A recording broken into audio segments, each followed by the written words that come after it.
Ayan natin cheese, pati natin hotdog at sili. Ayan, ayan natin pot of sugar.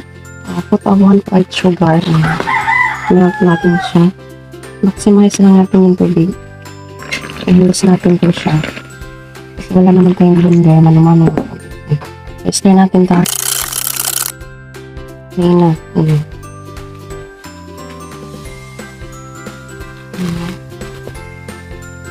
Haluin lang yan. Tapos, nakaunting tubig na siya. Lagyan natin siya ng jersey ng condense. Para medyo lumapot siya ng kaunti.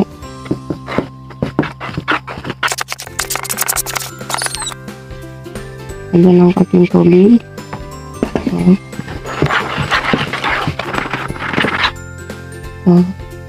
Medyo ano pa. Tapos naman ito ang vanilla. 1 cup sa vanilla. Ayan. Tapos lagyan naman yung ayan. Ulit tayo dito.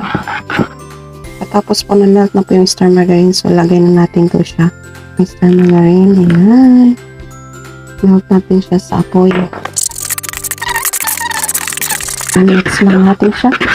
And-rest muna natin konti yun. Stir natin bago na po yun. Yan. So, tapos na. Ano tayo ng pizza. Okay. Lagyan natin dito sa topper. And then, next naman, ilagay natin, ipatong lang natin yung mga gawa natin kanina. Ipatong natin to sila. Last ito.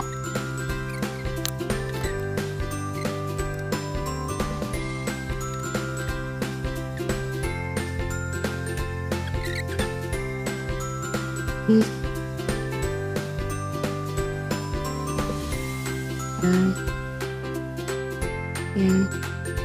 45 minutes.